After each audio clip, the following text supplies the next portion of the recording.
Imagine a man who claims to be the living representative of God on earth. A man draped in robes of holiness, standing at the altar, holding the power to forgive sins, drowning in lust, corruption, and unholy scandals so twisted they would make even the most hardened sinner blush. This was not rare. This was not shocking in the Middle Ages. This was the papacy. Welcome to Past of Medieval, where we uncover the darkest, strangest, and most forbidden stories from history. If you love exploring the twisted secrets that were never meant to be told, make sure to subscribe and join us. Because today, we are stepping into the hidden chambers of the Vatican to expose the most perverted scandals of medieval popes. The papacy was supposed to be the very heart of morality and virtue. Yet for centuries, it became a theater of excess. Medieval popes were not humble shepherds guiding the faithful. Many of them were ruthless politicians, greedy warlords, and above all, men with carnal appetites that knew no limits. While the people of Europe were told to remain pure, chaste, and obedient, the so-called Holy Fathers were indulging in orgies. But it goes far deeper than that. They were about power. For in the Middle Ages, intimacy and politics were inseparable. Behind every affair was a scheme. Behind every mistress was a plot. And behind every act of depravity was a calculated move to secure control over kingdoms and souls alike. Take Pope Sergius III, for example. His reign at the turn of the 10th century has been described as one of the darkest chapters in papal history. Not only was he accused of murder and corruption, but his personal life was riddled with scandals. A pope who may have been the illegitimate son of a pope. The Vatican tried to bury these stories, but whispers of a papacy tangled in incestuous webs haunted Europe for centuries. He became pope at just 18 years old, and instead of dedicating his youth to prayer, he transformed the Lateran Palace into a den of sin. Chroniclers accused him of gambling, drinking, and keeping multiple mistresses. He was said to have slept with his own relatives, committed adultery with married women, and openly defied the commandments he preached. To many, John XII wasn't the vicar of Christ. He was the devil in robes. But perhaps the most disturbing aspect of these scandals is how normalized they became within the church's inner circle. Cardinals and priests often covered up these sins, participating in the same corruption, ensuring the cycle of lust and secrecy never ended. While peasants starved and bled for their faith, the Vatican walls echoed with laughter, wine, and unholy pleasures. And yet, despite all of this, these men held absolute power. A priest who might have been guilty of far greater sins himself, sanctioned by the Pope, who indulged in every desire. This hypocrisy was not just tolerated, it was enforced. The medieval papacy was not just an institution of faith. It was a stage where the holy and the perverse performed side by side. Some popes used intimacy as a weapon, others as an escape, and some as a declaration of their untouchable authority. After all, who could punish the man who claimed to speak for God himself? As we peel back the veil, we'll uncover tales of popes who kept harems inside the Vatican, popes who died in the arms of their lovers, and popes whose scandals were so vile that even their allies called them monsters. This is not simply history. This is the story of how absolute power corrupted absolutely, not just politically. When we peel back the layers of medieval papal history, what we uncover is not the serene image of holy fathers guiding the faithful, but a theater of greed, lust, and shocking hypocrisy. Nowhere is this more evident than in the scandals that erupted around the Vatican itself. The men who wore the triple crown of the papacy were not always paragons of chastity. Many were the architects of scandals so grotesque that even the most decadent kings of Europe would have blushed. Take, for instance, the case of Pope Sergius III in the early 10th century. Known as one of the most corrupt figures ever to sit on the papal throne, Sergius was embroiled in what later historians dubbed the pornocracy of Rome. It was an age when the papacy was less about spiritual leadership and more about who could control the throne. Sergius had a notorious liaison with Marozia, a powerful Roman noblewoman. She was not just his lover, but a manipulator who used her beauty and cunning to control the papacy from behind the curtains. The scandal didn't end with their Marozia son, allegedly fathered by Sergius, later ascended as Pope John XI, meaning that Rome was literally ruled by a dynasty born of lust and corruption. This intertwining of family, sex, and politics in the papacy reveals a disturbing reality, that the Holy Office was not only vulnerable to manipulation, but sometimes willingly surrendered to it. In a city where power was traded as freely as flesh, the very idea of celibacy among the clergy often became a mocking joke. And Sergius was not the only pope whose desires ran unchecked. Centuries later, the papacy under Pope Alexander VI, a member of the infamous Borgia family, reached new heights of scandal. Alexander VI turned the Vatican into his personal pleasure palace. It was said that he organized wild feasts where courtesans danced naked for the amusement of guests, and banquets of chestnuts where women crawled on all fours to pick chestnuts strewn across the floor while cardinals and nobles watched in rapture. This was not just whispered gossip. Accounts of these events spread throughout Europe, cementing Alexander's reputation as one of the most depraved leaders in papal history. But perhaps the most shocking aspect of Alexander's reign was the way he blurred the line between family and corruption. He openly acknowledged his children, something nearly unheard of for a pope, and used his position to secure power and titles for them. His daughter, Lucretia Borgia, became notorious across Europe, often accused of being his political pawn, and, in darker whispers, his lover. Though modern historians debate the truth of this last claim, the fact that such rumors spread so quickly tells us something important. The moral reputation of the papacy was already in tatters. The Vatican was no longer seen as a holy beacon, but as a den of sin, where the Pope himself indulged in lusts that rivaled those of Rome's pagan emperors. Yet, to understand these scandals, we must also understand the world in which they thrived. Medieval Europe was steeped in contradictions. The same church that condemned fornication and lust from its pulpits also housed men who lived like emperors, with mistresses, concubines, and entire harems hidden away in Vatican apartments. And the faithful, while often scandalized, rarely had the power to demand change. Instead, they whispered in the shadows, passing along stories of perversion that spread across kingdoms like wildfire. One of the strangest and most chilling examples comes from Pope Julius II, sometimes called the Warrior Pope. Famous for commissioning Michelangelo to paint the Sistine Chapel ceiling, Julius was also infamous for his insatiable appetites. Rumors swirled that he kept young boys as companions, and that his lust knew no boundaries. The irony was striking. The man who fought to preserve the Church's earthly authority also embodied its darkest contradictions. His enemies even nicknamed him the Sodomite Pope, a slur that clung to his reputation long after his death. These scandals reveal a disturbing truth, that the papacy was not only vulnerable to corruption, but was often its very engine. Popes cloaked in the authority of God wielded their position to satisfy desires that should have been anathema to their office. This hypocrisy was not lost on the people of Europe. Pamphlets, satirical songs, and secret manuscripts circulated mocking the Vatican as a brothel disguised in holy robes. In these stories, the Pope was no shepherd of souls, but a wolf in priestly clothing. The deeper we dig, the clearer it becomes that the Vatican of the Middle Ages was a stage where the sacred and the profane collided. And in that collision, entire generations of Christians were left questioning not only the men who claimed to speak for God, but the very institution that allowed such men to thrive. If you thought the scandals of Sergius and Alexander VI were shocking, they are merely the surface of a far deeper and darker current that flowed through the papacy. For every whispered tale that survived, countless others were buried under layers of secrecy, destroyed documents, and official denials. Yet, enough has survived to paint a portrait of an institution where desire and depravity often walked hand in hand with holy robes and ritual. One of the most grotesque episodes unfolded during the reign of Pope John XII in the 10th century.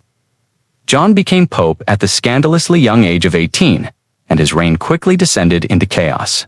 Rather than tending to his flock, he turned the Lateran Palace into what contemporaries described as a brothel. Chroniclers claimed that he was guilty of adultery, incest, and even invoking pagan gods during moments of passion. He was accused of sleeping with his own mother and sisters, of consecrating wine to demons, and of murdering men who dared to criticize him. It is hard to know where rumor ends and truth begins, but the sheer number of accusations paints a terrifying picture. That of a pope who was less a shepherd of souls than a tyrant drunk on power and flesh. His reign was so scandalous that even the Holy Roman Emperor intervened, accusing John of turning the papacy into an engine of sin. The very notion of celibacy among the clergy was often more theory than practice, and nowhere was this clearer than in Rome itself. The papacy officially demanded chastity from priests and bishops, yet the highest office in Christendom was frequently occupied by men whose beds were never empty.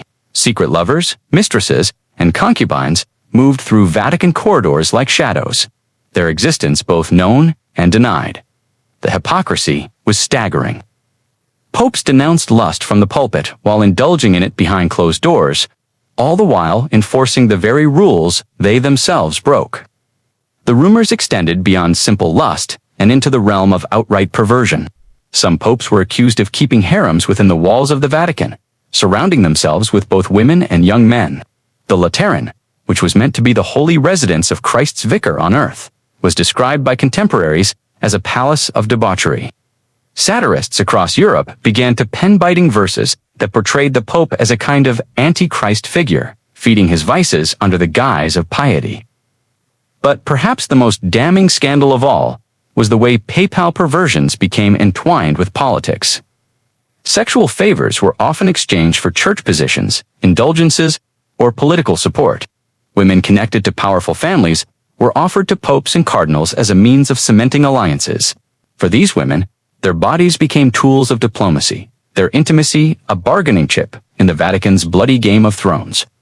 Behind the mask of spiritual authority, the papacy had turned into a machine of corruption where desire could bend the laws of God. By the late Middle Ages, this culture of hypocrisy had become so entrenched that it sparked one of the greatest crises in church history, the Reformation. Ordinary believers could no longer reconcile the sermons they heard about chastity, virtue, and humility with the sordid rumors that swirled around Rome. Pamphlets circulated depicting the Pope as a lustful beast, the whore of Babylon prophesied in Revelation. And while these were often exaggerated, they found fertile ground because the papacy had already shattered its own credibility. It's important to remember that these scandals weren't isolated incidents. They were patterns, repeated again and again by different men across centuries. From John XII's palace orgies to Alexander VI's infamous chestnut banquet, the papacy became synonymous with decadence. And as these stories spread, they didn't just undermine the Pope's personal authority, they shook the very foundations of medieval Christianity. For many, the Church had become the ultimate contradiction, preaching holiness by day, indulging in depravity by night. This paradox gave rise to one of the darkest periods in Christian history, where the institution meant to guard morality was itself drowning in sin. When people think of corruption in the papacy, one family's name towers above all others, the Borgists. Their rise to power in the late 15th century has become almost mythological, so steeped in scandal that it is difficult to separate fact from rumor. Yet what is certain is this: Pope Alexander VI, born Rodrigo Borgia, embodied every vice the Church was supposed to condemn. Rodrigo's path to the papacy was paved with bribes, intimidation, and seduction. His election in 1492 shocked many in Europe, not because corruption was unusual, but because it was so blatant. The new pope wasted no time in turning the Vatican into the stage for one of history's most infamous dynasties. His children, openly acknowledged despite his vows of celibacy, became the tools of his ambition. Caesar, the ruthless son, was molded into a merciless political weapon. Lucretia, his daughter, was married off again and again as a pawn in her father's endless schemes. But behind these political maneuvers lay whispers of incest, forbidden affairs, and unholy lust. One of the most infamous tales concerns a banquet known later as the Banquet of Chestnuts. Chroniclers wrote that the Pope, his son Caesar, and their circle of courtiers hosted a lavish feast where 50 prostitutes danced naked before the assembled guests. As the evening descended into debauchery, the women crawled on the floor to collect chestnuts, tossed among them, while the Pope and his son watched with delight. What followed was nothing less than an orgy, with prizes given to those who could perform the most times that night. Some historians have doubted the scale of this story, but even if exaggerated, the fact it was so widely believed reflects the perception of Alexander's papacy, one where sin was not hidden but celebrated. For many Europeans, these stories confirmed their darkest suspicions. How could the man who claimed to be Christ's vicar indulge in such open blasphemy? How could the Church demand obedience, tithe, and purity when its leader was reveling in orgiastic excess? The scandals of the Borgias didn't merely tarnish Alexander's reputation. They poisoned the image of the papacy itself. And yet, Alexander was not unique. He was simply the most infamous. Other popes, too, kept mistresses, fathered children, and lavished wealth upon their lovers. The papal apartments became spaces where sacred relics shared walls with silken sheets and whispered promises. Courtesans rose to positions of influence, shaping decisions of state, not with prayer, but with seduction. And all the while, the faithful masses bent their knees in worship, often unaware of the depravity that unfolded behind closed doors. But perhaps what makes the Borgia scandals so unforgettable is the way they blurred the line between the personal and the political. Alexander VI's lusts weren't just private sins, they shaped the destiny of Europe. His alliances, his wars, even his spiritual decrees were influenced by his desires. Rome was no longer the holy city but a theater of lust, power, and blood. Contemporaries began to wonder aloud, was this the seat of Peter, or the throne of Satan himself? The very credibility of the church cracked under the weight of these scandals. Satirical pamphlets, woodcut prints, and whispered gossip painted the Pope as a new Nero, fiddling while the morality of Christendom burned. And while reformers like Savonarola thundered from their pulpits against the papal vices, the corruption continued. Rome had become both Babylon and Gomorrah, a city where holiness was preached, but sin ruled supreme. By the dawn of the 16th century, the papacy had reached a breaking point. For centuries, rumors of lustful popes, mistresses, paraded through the Vatican. And children born in the shadow of St. Peter's Basilica had been whispered in courts and marketplaces across Europe. But now, those whispers began to ignite flames of rebellion. Ordinary believers were not blind. They saw the contrast between the sermons preached in their parish churches and the news that reached them about Rome, of church offices sold to the highest bidder.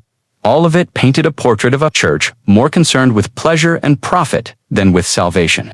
For the poor, who were told to give their last coins for indulgences or risk their souls in purgatory, the hypocrisy was unbearable. Reformers seized upon these scandals. Men like Jan Hus in Bohemia and Girolamo Savonarola in Florence thundered against the corruption of Rome, their words dripping with righteous fury. Savonarola went so far as to call the Pope the whore of Babylon, casting Alexander VI not as Christ's representative, but as the Antichrist himself. Though Savonarola would be burned at the stake, his words resonated long after, echoing the frustrations of countless believers who could no longer reconcile their faith with the debauchery of their leaders. And then came Martin Luther. While Luther's famous 95 Theses in 1517 primarily targeted the sale of indulgences, the corruption of the papacy, its lusts, its scandals, its unholy appetites, formed the backdrop of his protest. For Luther and his followers, the Pope had become a symbol of spiritual rot. The sexual sins of popes like Alexander VI and Julius II weren't just moral failings. They were proof that the institution itself was broken, a body too diseased to heal itself. But even as reformers railed, the Vatican remained a place where sin and sanctity danced uneasily together. Julius II, called the warrior pope, was rumored to have contracted syphilis, his body bearing the marks of both his military campaigns and his private indulgences. Later, Pope Leo X, though less notorious for sexual scandal, embodied the excess of the Renaissance papacy, throwing lavish banquets, keeping favorites close at hand and draining the church as coffers for pleasures that had little to do with the salvation of souls. For ordinary people, the contradiction was impossible to ignore. They were taught that sex outside of marriage was a mortal sin, that lustful thoughts could doom them to eternal damnation. Yet the very men who preached this, who claimed to hold the keys to heaven, were themselves drenched in sin. It wasn't just hypocrisy, it was betrayal. And betrayal, when repeated for generations, breeds fury. This fury would not remain contained. The corruption of the papacy, particularly its sexual scandals, became fuel for satire, mockery, and ultimately revolution. Woodcuts circulated depicting the Pope as a monstrous figure with multiple lovers. Songs were sung in taverns, mocking the Holy Father's holy children. And as literacy spread, more people read the works of reformers, learning in black and white what they had long suspected. The center of Christendom was rotting from within. By the early 16th century, the papacy's scandals had done what armies and emperors could not. They had shattered the aura of sacred invincibility. No longer was the Pope seen as untouchable, beyond reproach. He was a man, often a corrupt man, whose sins were as visible as the jewels on his mitre. And in that disillusionment, lay the seeds of a new world, one where faith would split, and where the Pope's throne would never again command the same unquestioned reverence. Behind the towering marble walls of the Vatican, where incense rose to heaven and choirs sang divine hymns, another world thrived, a world hidden from the public eye, where whispered promises, secret meetings, and forbidden passions shaped the private lives of men who claimed to be celibate servants of God. If Rome was the beating heart of Christendom, then its chambers also housed the most scandalous contradictions imaginable. Mistresses were not only tolerated in papal circles, they were flaunted. For some popes, their lovers were no secret at all. Pope Alexander VI's relationship with Venanza de Catone, for instance, was widely acknowledged. She bore him for children, who were not raised in secrecy but elevated to positions of incredible power. His daughter, Lucretia Borgia, was used as a pawn in political marriages, her name forever linked with rumors of poison, incest, and manipulation. His son, Cesare Borgia, became a ruthless military commander, carving out a dominion with the Pope's blessing. Alexander was less a father of the Church than the patriarch of a notorious dynasty, but Alexander was hardly alone. Earlier popes had also kept mistresses openly, granting them palaces, wealth, and influence. Pope Innocent VIII fathered at least a dozen illegitimate children, while Pope Julius II, the so-called warrior pope, had lovers scattered across Italy. The Vatican, instead of being a fortress of chastity, became a court of intrigue, where the Pope's bedchamber could be as politically significant as his throne. And with mistresses came children. Papal bastards, who posed a dangerous problem. For how could the Vicar of Christ, sworn to celibacy, explain the existence of sons and daughters? The answer was simple. He didn't. These children were legitimized, given noble titles, and used to secure alliances with powerful families. The papacy, in effect, became another princely court, its holiness overshadowed by dynastic ambitions. Yet not all scandals involved women. Some whispers carried darker implications. Rumors of sodomy, of relationships between clerics, cardinals, and even popes themselves. In an era when homosexuality was punished with fire and death, accusations of such acts were devastating. Pope Julius III, for instance, was rumored to have had an intimate relationship with a teenage boy named Innocenzo, whom he elevated to the rank of cardinal despite the boy's illiteracy and lack of training. To Rome's critics, this was proof that lust ruled over merit, and that the Pope's authority was corrupt at its very core. The Vatican's reputation became so stained that foreign ambassadors openly mocked it in their reports. Letters from envoys to kings and princes often dripped with scandal, describing feasts of excess, orgies within the papal palace, and affairs that blurred the line between rumor and fact. Whether every detail was true hardly mattered. The image of the Pope as a man of unrestrained desire had already taken root in the minds of Europe. For the faithful, this double life of the papacy was deeply unsettling. In churches across the continent, priests thundered against lust, demanding that men and women remain pure, that sins of the flesh would damn their souls. Meanwhile, the head of their church engaged in pleasures that contradicted every sermon. It wasn't just hypocrisy, it was a crisis of faith. But perhaps the most chilling part of these scandals was the normalization of corruption. Mistresses and bastards no longer shocked the cardinals, they expected them. Nepotism, bribery, and sexual favoritism became the currency of the Vatican. A papal mistress could secure a position for her son. A lover could whisper into the Pope's ear and redirect the course of kingdoms. Behind closed doors, the holy and unholy were inseparably entwined. This hidden world of passion and betrayal wasn't just about lust, it was about power. Every affair, every whispered rumor, every secret relationship was another thread in the web that bound the papacy to the volatile politics of Renaissance Europe. And with each passing generation, the line between pope and prince, between shepherd of souls and master of flesh, blurred ever more dangerously. As the Renaissance blossomed across Europe, filling cities with art, learning, and new ways of thinking, the Vatican itself was drowning in its own contradictions. The very heart of Christendom had become infamous, not only for its politics but for its scandals so grotesque they spread like wildfire through taverns, courts, and marketplaces.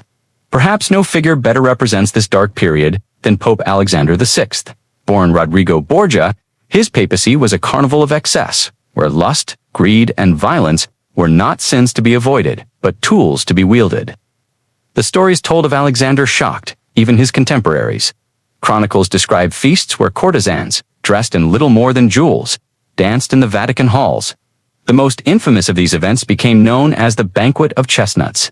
According to eyewitness accounts, the Pope and his son Cesare held a lavish feast in the Apostolic Palace where 50 women, some called them courtesans, others slaves, danced naked among the guests. As the night progressed, the women crawled on the floor, picking up chestnuts that had been scattered before them, while cardinals, nobles, and even members of the Borgia family watched in delight. Prizes of fine garments, gold, and even horses were promised to those men who could perform the most acts of virility. Whether every detail of this tale was true or exaggerated by enemies, its very circulation across Europe destroyed any notion of papal purity, and the Borgias were not alone. Pope Sixtus IV, the man who commissioned the Sistine Chapel, was rumored to have granted church offices in exchange for sexual favors. His nephews, many of whom were elevated to cardinal, were accused of using their positions to indulge in their own pleasures. The word nepotism, in fact, comes directly from this practice, the elevation of papal nephews, who were often illegitimate children or lovers hidden behind the veil of kinship. Then there were the darker tales, whispers of incest, seduction, and even murder. Enemies of the papacy spread stories of Lucretia Borgia, claiming she used poisoned rings and powders to dispose of rivals during family banquets. Some even accused her of serving as her father's concubine, though evidence for such claims remains tangled in propaganda and rumor. Still, the very fact that such accusations were believable reveals just how deeply the papacy's reputation had fallen. But these scandals were not confined to one family. Pope Julius II, known as the Warrior Pope, spent more time leading armies into battle than tending to souls. He openly acknowledged fathering illegitimate children, even as he built St. Peter's Basilica with money drawn from indulgences. The selling of forgiveness itself. Critics said Julius's military campaigns were driven not by faith, but by the same lust for power and glory that filled his bedchambers.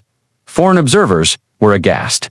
In Germany, preachers began to use these stories as fuel for their sermons.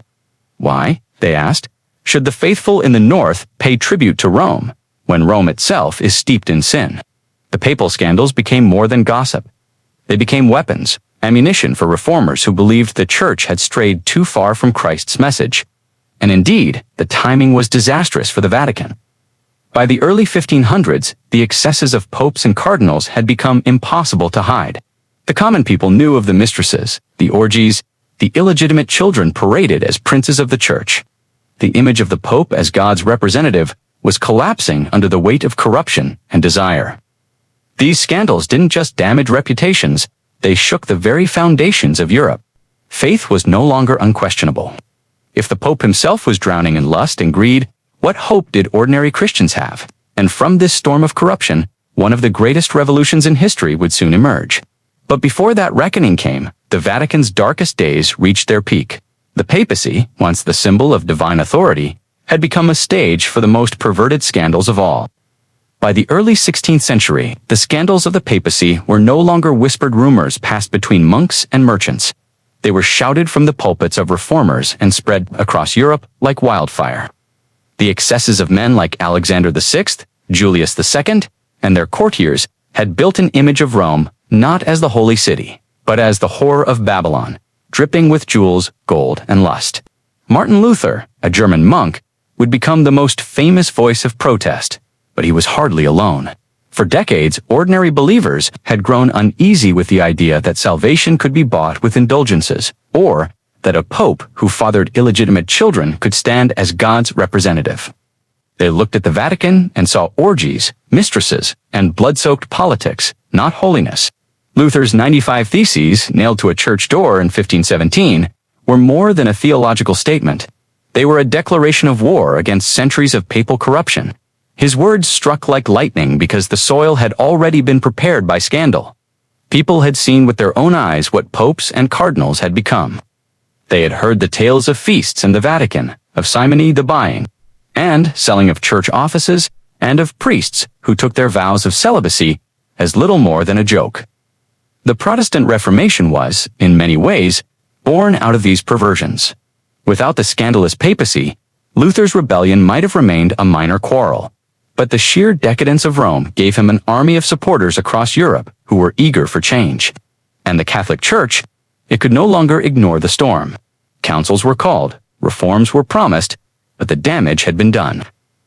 The medieval papacy had revealed too much of its darkest self, even as the Church struggled to rebuild its moral authority.